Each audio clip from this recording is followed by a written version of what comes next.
Hello guys, in this universal course update, which essentially means guys, a universal update is a video or set of videos that goes for pretty much all courses.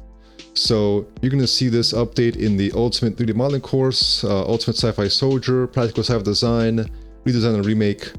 Because guys, I want to show you how you can use displacement in a very cool way to set up some nice effects.